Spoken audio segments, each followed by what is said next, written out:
Hello, everyone, and welcome to OC Live, a weekly broadcast on blockchain, branded tokens, and token economies. We feature weekly guests to discuss the latest in blockchain and the current projects that they are working on. And with us today, we have Joseph Pallant. He is the founder of Blockchain for Climate, and he is also the founder of CPS Carbon Project Solutions, a firm that works on a pioneering firm, or a pioneering offset development firm that works with the carbon market. And Joseph, you yourself have worked in the carbon market for almost 15 years now. But first of all, thank you for joining us on OC Live. Absolutely, my pleasure. Thanks so much for having me and fun to be on. Great. So, with you being in the carbon market for quite some time now, and your current positions and these different in different companies that you founded in the Blockchain for Climate Foundation, can you tell us a little bit about your background? Absolutely. Well, I came by fluke to the carbon market actually back in 2004 when I was asked to help develop the world's first forest carbon offset methodology and project with Brinkman and Associates Reforestation, and sort of landed on their team as they were about to submit this tool to the United Nations, and have kind of been at it ever since.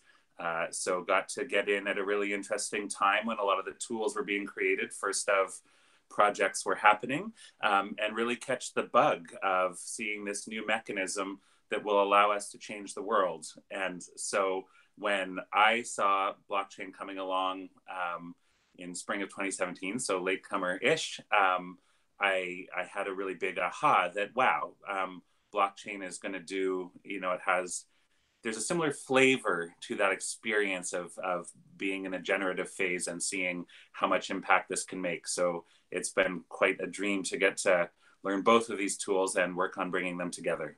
Great, and we'll definitely jump into that today and on what impact blockchain can make. But on this year, you got the 2019 Canada's Clean 50 Award. Can you tell us about what that award means and how you achieved it? Absolutely. So I was one of 50 brilliant souls to receive this. And I guess that the award's been being given out for 8 or 9 years. And its focus was to recognize extraordinary contributions to clean capitalism, which is a fascinating, delightful turn of phrase. And so that was a really good fit for the work that we've been doing in carbon markets and offset project development.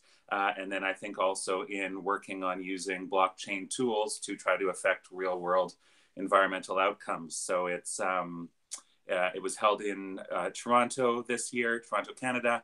And we had a full day workshop and meeting. So you couldn't get the prize if you didn't show up to this amazing generative workshop with everybody, to come and work through both a specific work program, collaborate, turn out some work products, have a gala dinner, and celebrate. So it's a really neat program and a really great way to celebrate Canadians working on important things. Nice, and congratulations for that. So we're gonna get into the carbon market now and what exists today as far as carbon reducing carbon emissions. But before that, what drives your passion for working in the carbon market, or for pushing projects that are good for the environment, or pushing towards projects that help the world make a better world? Yeah. It's a great question. And I think in so many ways, I have to imagine it's just sort of a mix of upbringing. Being in British Columbia, you get exposed to nature and the environment and the wonders of it pretty organically and obviously.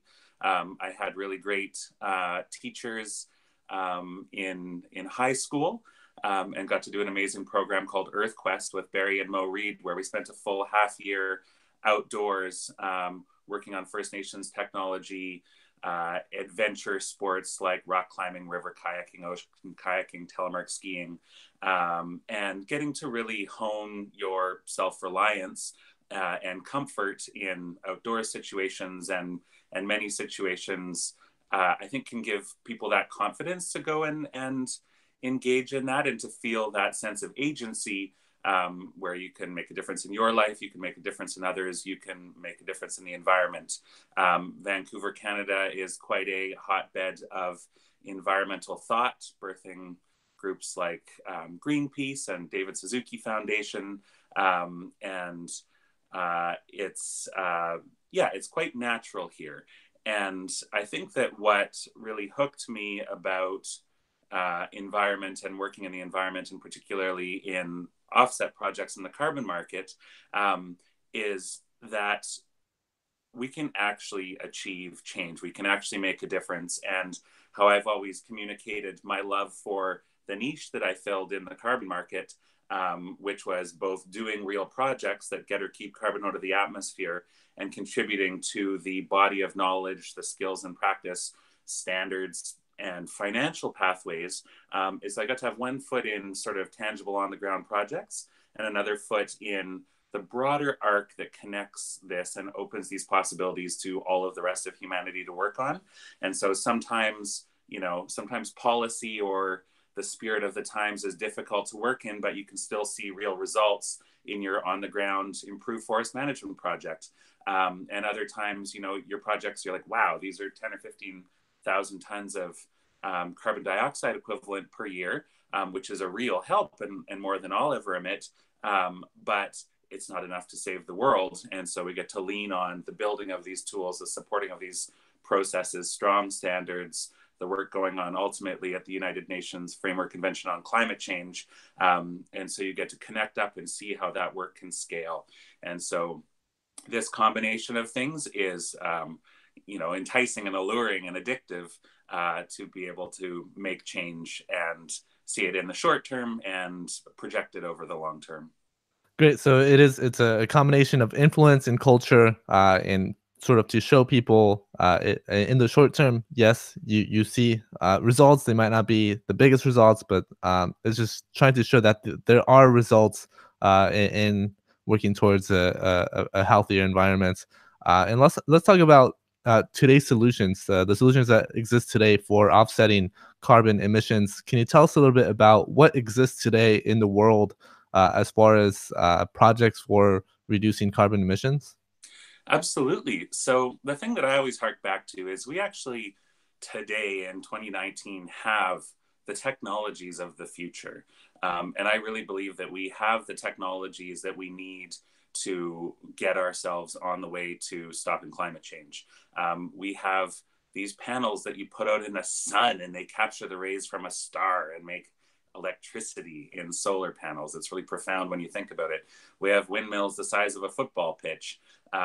We have the ability to conserve and protect forest, to appropriately restore forest and plant trees and protect them.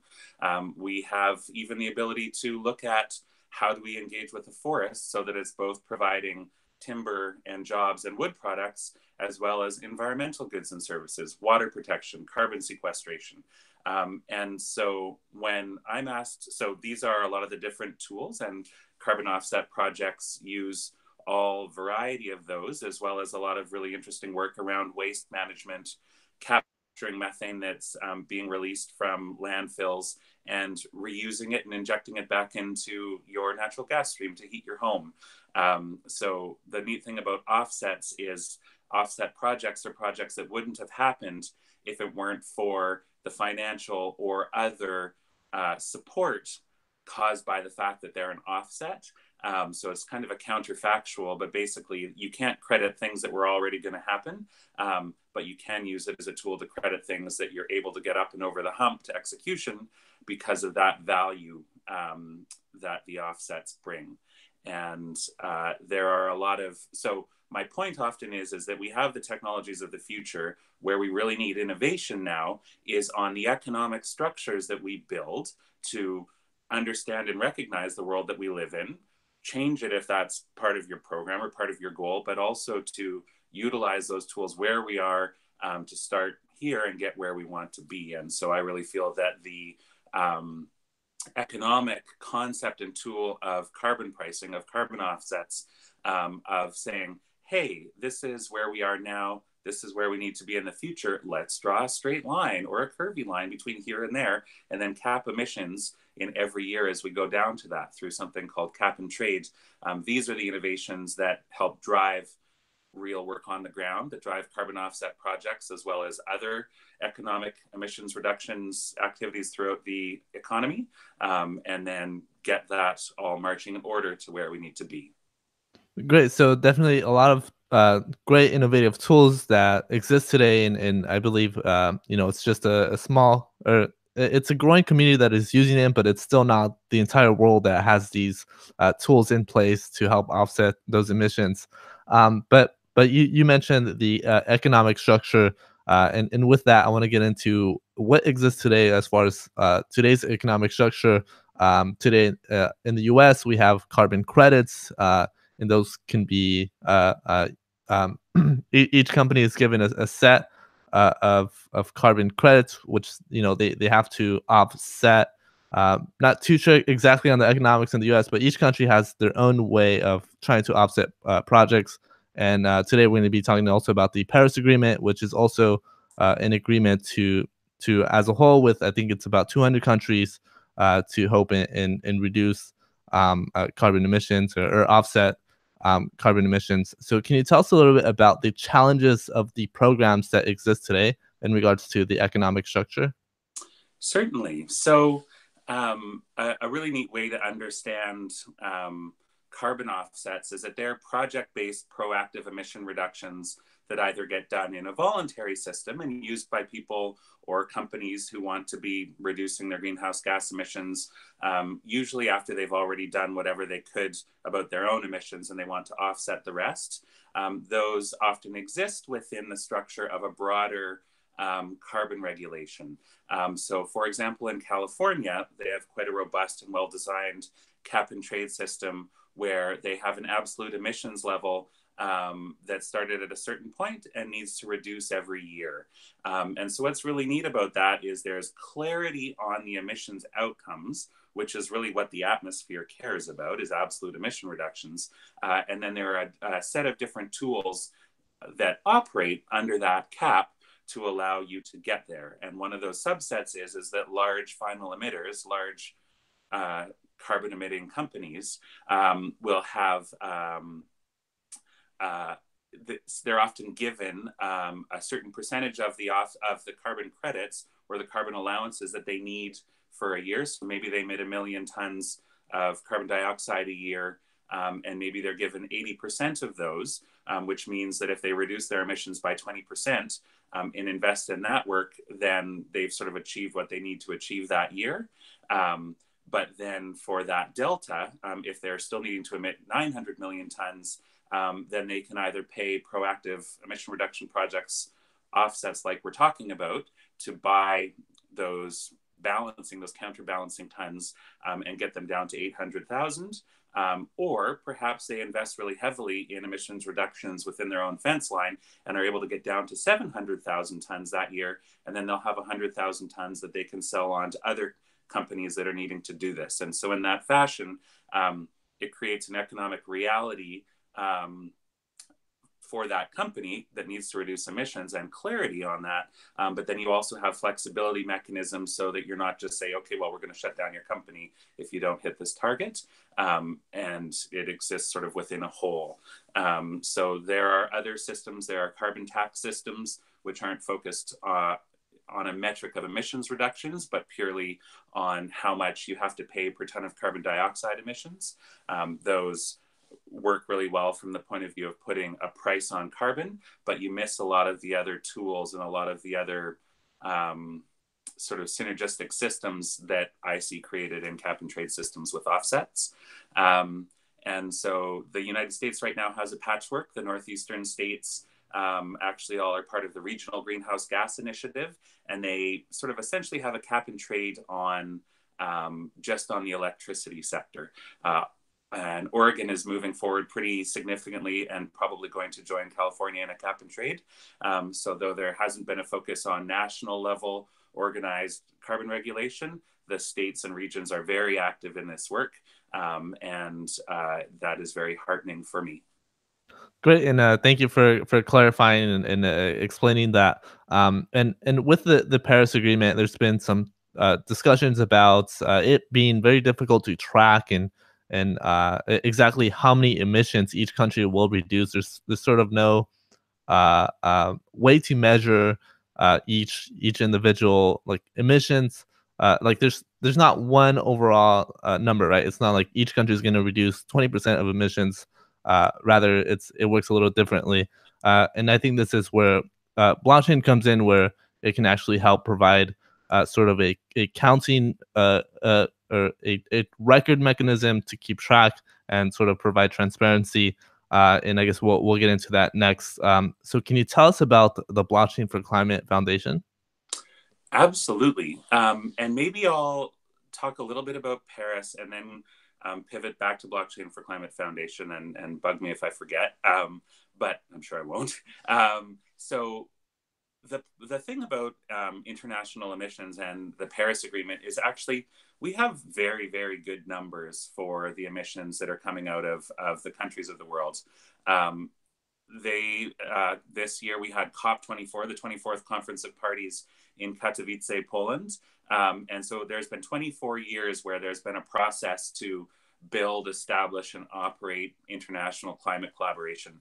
And so every country puts out a national carbon account every year that takes a really close look at what are the emissions from all the different sectors of that country. And so though there are a number, there's still work being done and still fine tuning in the development and counting up of national carbon accounts. I feel that work's being done very well.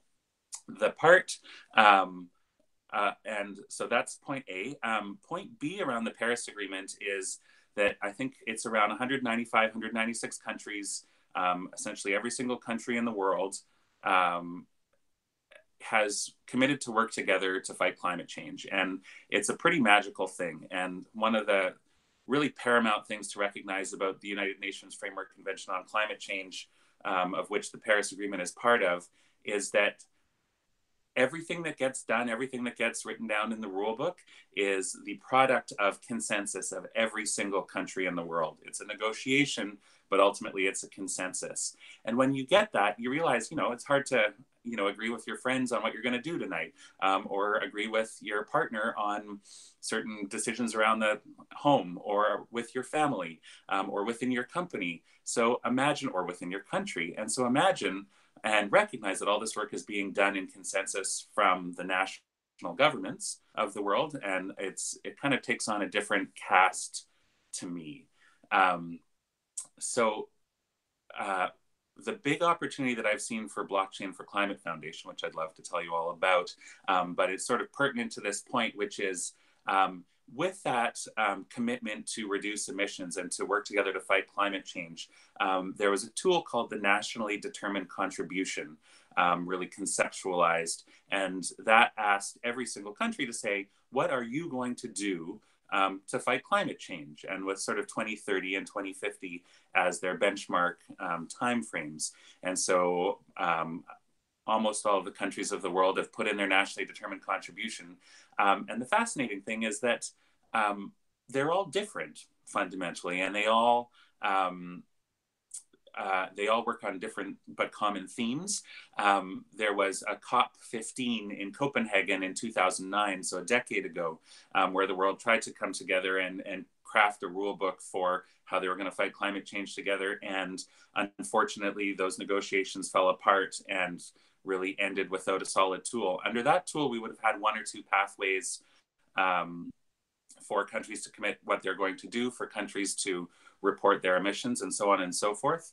And so what we see under Paris is that everybody came to the table, but they kind of all chose their own path. And I think that that's sort of, that's a fairly good reflection of humanity.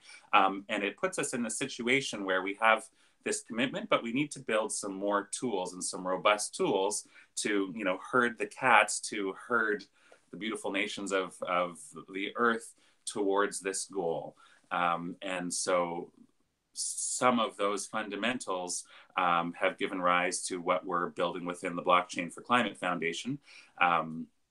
But perhaps maybe if you have any questions on that last bit, and then I can launch in to blockchain for climate. Great. Yeah, you definitely explained what I was trying to say with the Paris Agreement. That each country will help reduce or help the environment and help reduce emissions in their own way. And it's one of the challenges is that they do it in their own way, and one of the challenges of that is each one measures it differently.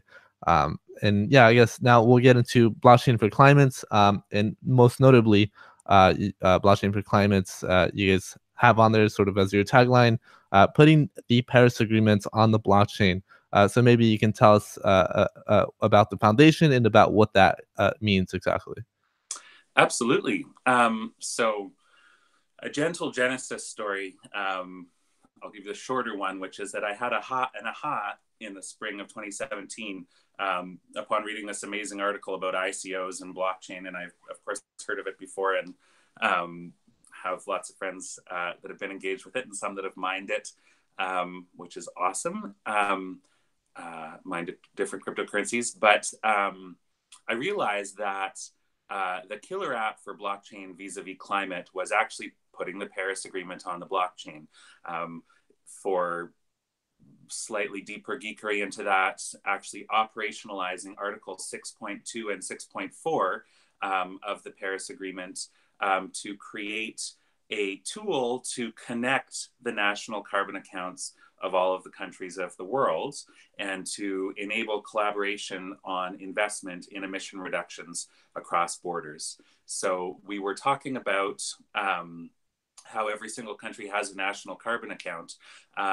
In the old days, under the Kyoto Protocol, we really had a system of single entry bookkeeping where the developing world had opportunities to reduce greenhouse gas emissions, and the developed world broadly, quote unquote, had a pathway to invest in emission reductions, drop that CO2, and then basically bring those credits back to the developed world to help them lower their emissions in lines with their targets.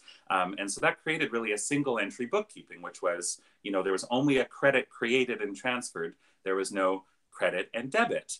Under the Paris Agreement, with all countries of the world engaging in this fight, we need to have a tool where if a credit is created in one country and to be transferred to another country, then there needs to be a countervailing debit because that's the way accounting works, and that's the way the atmosphere works. And so the goal is that you can not double count those emission reductions. So if somebody's investing in it, causing an emission reduction, we can only have that counted once. And if it's initially counted in country A, and we're going to count it in country B, we need a strong tool to do that. Now, the development of that tool is part of the UNFCCC, United Nations Framework Convention on Climate Change process. In the past, they've had a tool called the International Transaction Log, which does track these changes. But what I really saw with blockchain landing was the opportunity to kind of go from a single source database custom build tool to track this really important future commodity and utilize this really vibrant, beautiful tool of blockchain and build a system on that that allows us to do it better. And some of the things that really fundamentally popped up around that were there's a transparency aspect, there's a security aspect, there's an immutability aspect, and there's a number of other sort of je ne sais quoi aspects, one of which is the immense work that's going into the development of the blockchain space and all of the different groups, all the different token engineers, coders, business minds, creative minds working on building this sector and building the tools inside of it. And I really got to see the leaps and bounds of development of the blockchain industry. And I'm like, this is putting, these are the folks, this is the direction, this is the spirit that we need to be tapping into to really catalyze the work of people in the carbon market and in the climate fight and give them tools to be able to do these transactions better. And, I like to say that, anyone can open up their smartphone and load up an app and make a trade of a cryptocurrency. In the future, we'll be able to do that and see the transfer of emission reduction outcomes if we land, this program within the UNFCCC and it becomes the pathway. And so that ability for democratizing the engagement with the system and having anybody who can use a block explorer see where the emission reductions have been flowing really puts us ahead. And that transparency aspect around national carbon accounting and, how is my country doing? Is it actually reducing emissions? Is it reducing emissions, but then selling them all off to another country? That trust is so important for a functioning carbon market and global system. But I also think it's really important culturally and socially for humanity, because we all need to work together in fighting climate change. We need these tendrils, these new pieces of spirit to help us trust it and be able to move forward full speed ahead. Great. So it'll be a global ledger, a global blockchain ledger that anyone would be able to see. It'll be transparent and it'll be in real time. And I guess that'd be amazing, right? Like if anybody can just log on and see real life stats of which countries have, reduced how many emissions, and then that also creates markets based, a a global carbon market based on that. It already exists today, but it'll be it'll be more precise than it is today. Yeah, and more accessible. And so just like we want to see more, and I'm not suggesting that it becomes this broad consumer market where everybody's buying and selling emission reduction outcomes. Be interesting to think that one through, but that's not sort of been our goal. However, we often see in sort of the theory around cryptocurrencies that if you get more users, you build more value.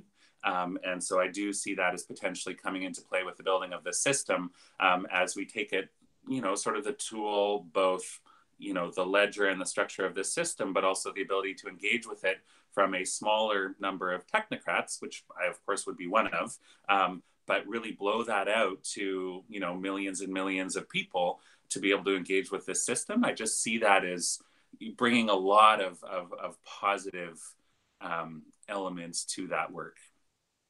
Great. And do you think there's might be sort of you said you might have to think that one through as far as the carbon market and as far as exchanging. Do you think there might be some sort of negative recourse to having that marketplace? Yeah, well, I think one of the key things is that, it'd be interesting. I think you could probably do a case study just looking at sort of 2016, 17, 18, and the market dynamics of people jumping in, different levels of understanding and complexity in understanding the crypto market. I know that you always want to have, an asset be a fit for its use. And so, there have been things where people just try to sell carbon offsets, to people or to investors with the promise of some future utility. But if they're not couched within a system that brings them value, then they actually don't have value or can't be used. So I think having proper sort of, I don't know if it's asset market fit. I don't know if that's a thing.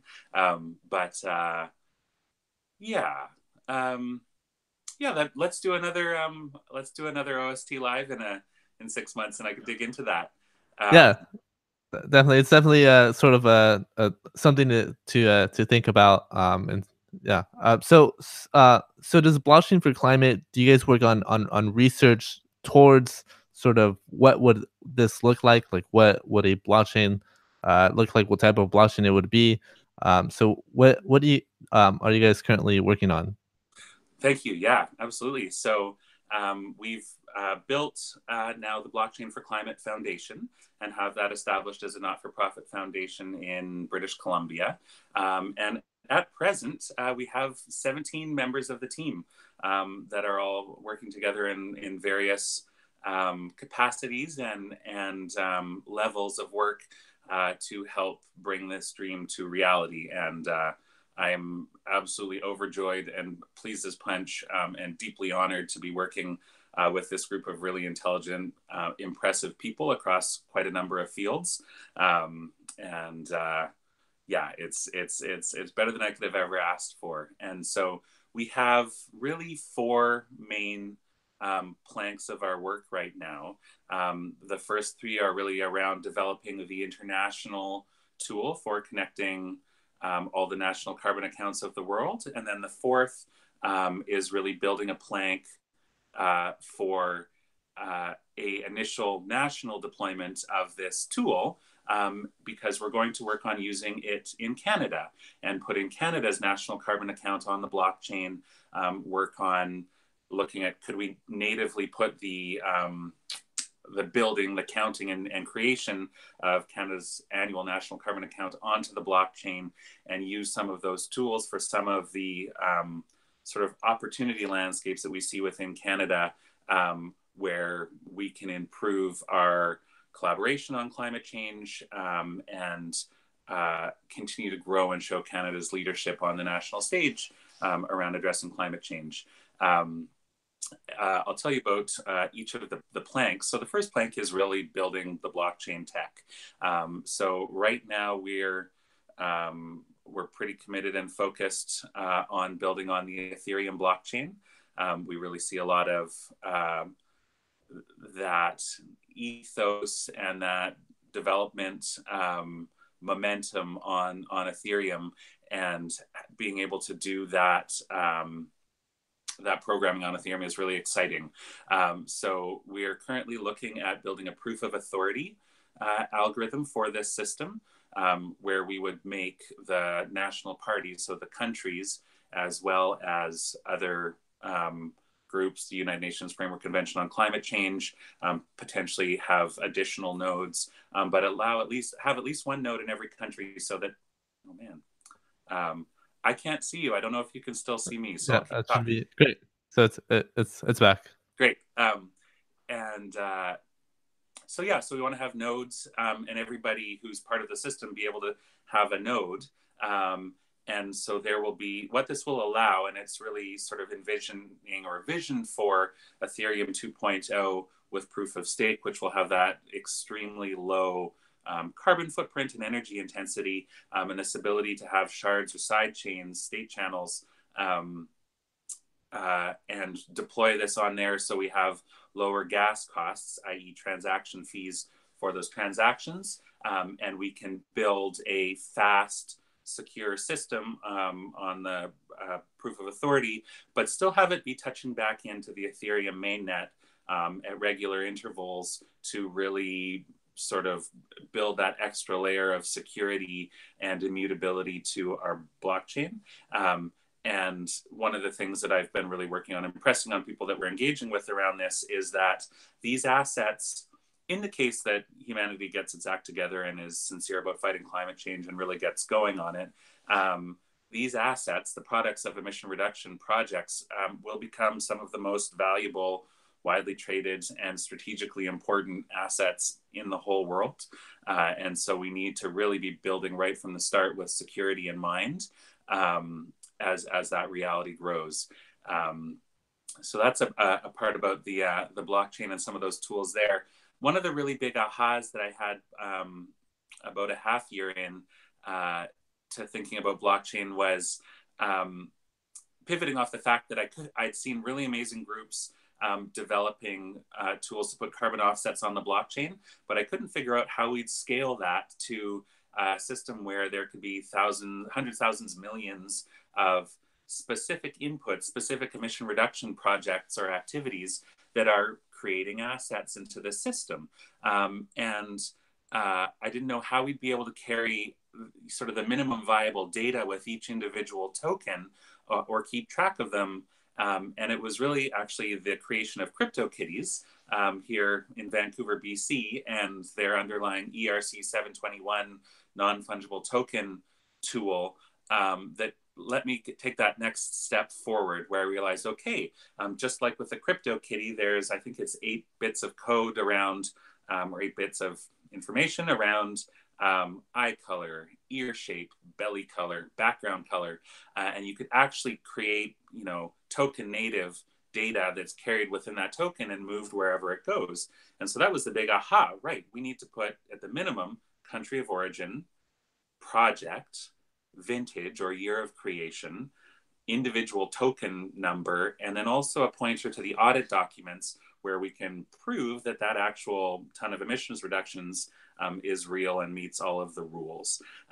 And so was overjoyed to have ERC 721 land, and then quite quickly realized that we weren't all the way there yet with the sort of major slowdown of the Ethereum blockchain, because one of the issues about ERC 721, at least in the past, is that they can only be moved one token at a time. So I thought, okay, well, that's not going to work if we've got billions and trillions of tokens that will eventually be flowing. The next fall, or the next step forward, really was over lunch with our lead blockchain developer, Matt Lockyer.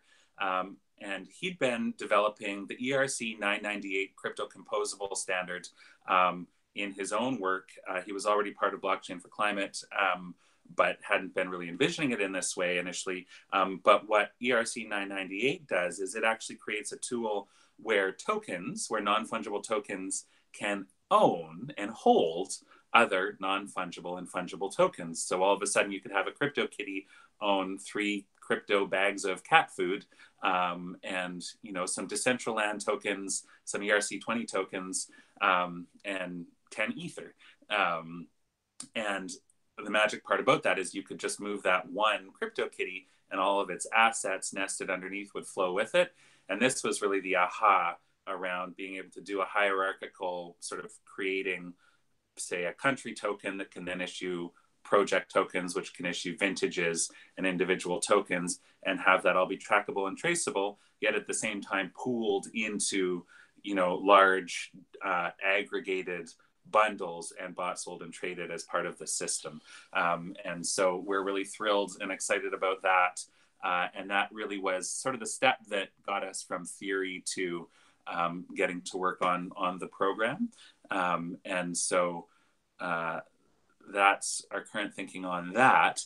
That really gets us then to that next plank, which is making sure that the tool that we're building on the blockchain reflects the needs as well as the rules around creating of these carbon emission reduction tokens. Now, there's a term that was created under the Paris Agreement called an ITMO, Internationally Transferred Mitigation Outcome. And after a lot of long and hard thought and creative pride, I realized we could call our tokens BITMOs, Blockchain Internationally Transferred Mitigation Outcomes, which I thought was pretty cute, but some wise people were like, well, yeah, obviously that's what you'll call it. So we have another task team working on understanding the nuances of the Paris Agreement, of Article 6, of the progress, though incomplete, at COP24 in Katowice last December, and really building forward on creating a tool that we'll be able to use for this system.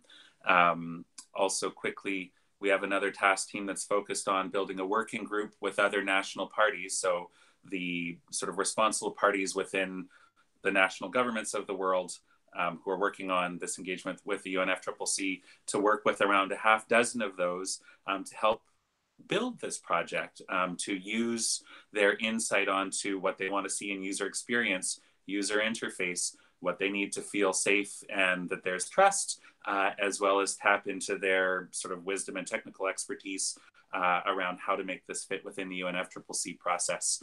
And then finally, a team on building the foundation and building this rocket ship for us to inhabit and deploy and make all these things happen. Great. That's definitely very, very interesting with the unique fungible tokens and the ERC. You said ERC 998.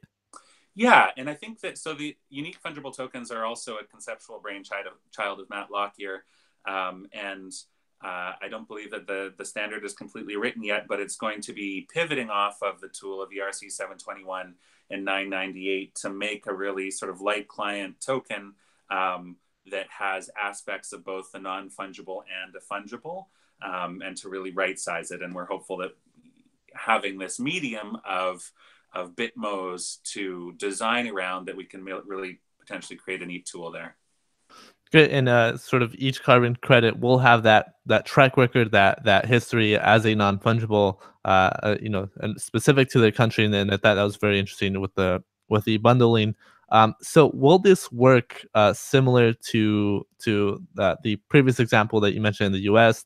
Say the government gives a company 80,000 credits for their carbon emissions, but they have 100,000, and then that company will pay the government the say they only emit 70,000. Say they pay the government back the credits, and then they can sell the remaining credits on the marketplace. Will it work in a similar way? I would say broadly, it's definitely a yes and no.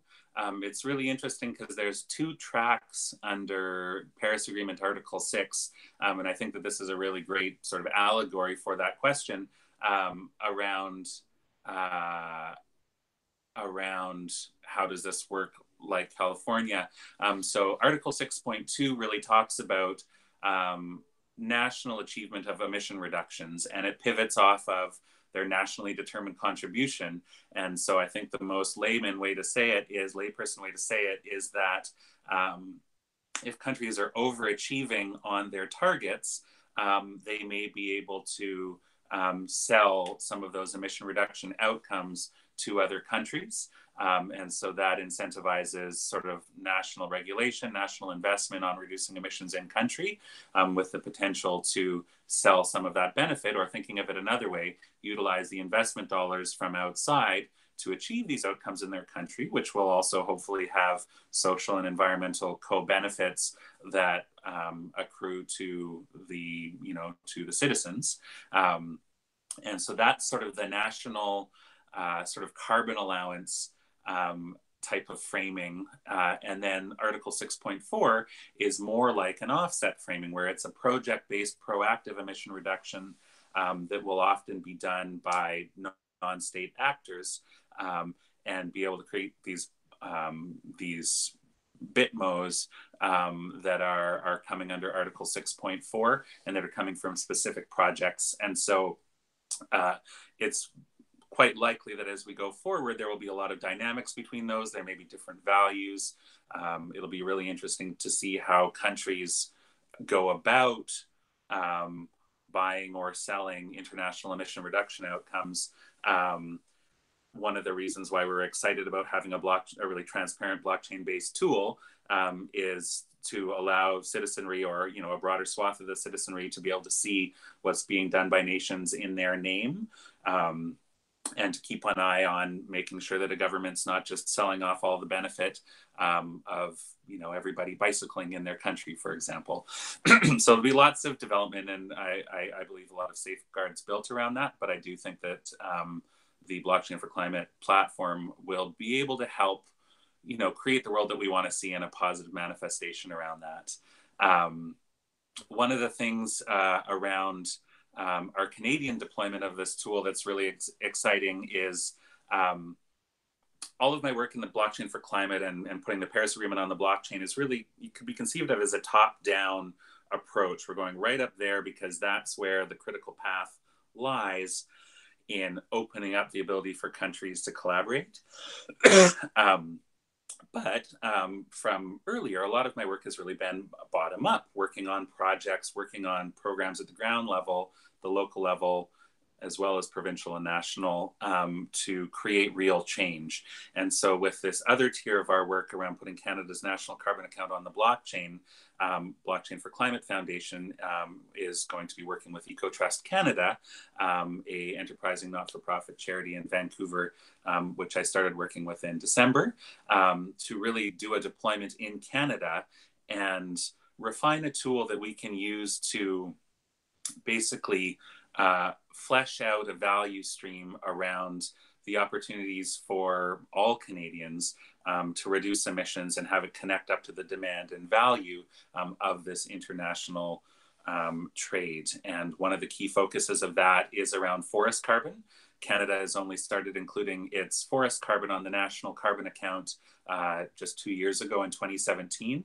And so we really see an opportunity to build out that infrastructure and really have a vision of being able to show landscape management changes that First Nations, Indigenous people, that local governments, that resource-dependent communities, remote communities are able to affect on their landscape and have that value show up at the national carbon account level, where the government can say, hey, this work is actually creating real value and getting us closer to our national carbon commitments, and hopefully creates a pathway either for funding, for grant funding, and sort of proactive support in that way, and also potentially this sort of the stick aspect of carrot and stick around crafting regulations based on this aspect which has been thought of as an externality previously that has not been part of the value equation, and hence pollution has been free, which has really hamstrung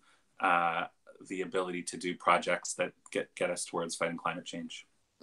Great. And going back to the Bitmo, is the reason why it is a non-fungible, and the reason why each Bitmo would sort of have different value, because is the reason of that because it will derive from a different activity? Say one Bitmo might be attributed to using renewable energy, as where another Bitmo might be attributed to something else.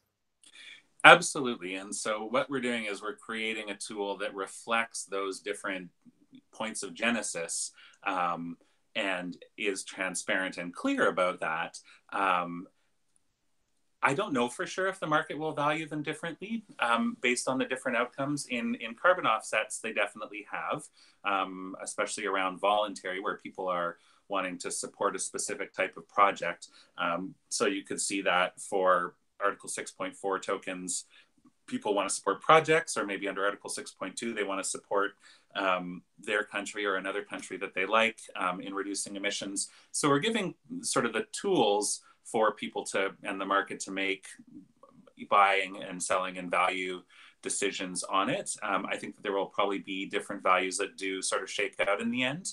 And they're likely to happen. It's kind of interesting to think about, well, what will the tiers, or what will the defining characteristics be? Because if all of the tokens or some subset of the tokens are eligible for use by all countries, and all countries are into buying those to reduce their emissions, they may have some higher value, or they'll have a certain value, and there may be some that not all countries are comfortable taking, or countries that people don't want to support, or maybe they do, and those could drive other values. On the other hand, in a lot of ways, it will become a commodity product, and so in those cases, you have a lot of sort of settlement on a price for a wide variety of different underlying factors.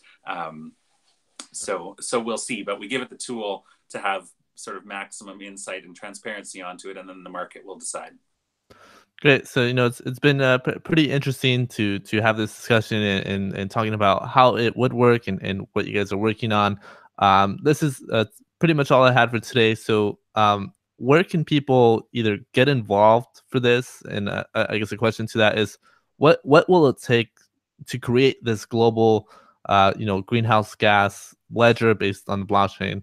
So what are some next steps, I guess, for different countries, or for the foundation to help make this happen? Yeah. Well, people can go to blockchainforclimate.org, and that's FOR climate, and learn more there. Look at our team, look at our task teams, look at what we're working on. We're also sort of early in our reference library building, but we're working on building that out more, so people can learn both more about the climate aspect, as well as the blockchain aspect. You can always follow us at Block for Climate, spelt FOR as well, on Twitter. So we have a fair bit of fun on there, and crypto Twitter has really been a boon for my learning and a lot of people's learning around this, in an informal but very powerful tool. So we really like that. In terms of what do we need? It's a great question, and I sort of oscillate between feeling really comfortable and like we've really got it moving, and other times like, oh my God, we really need more of X, Y, or Z.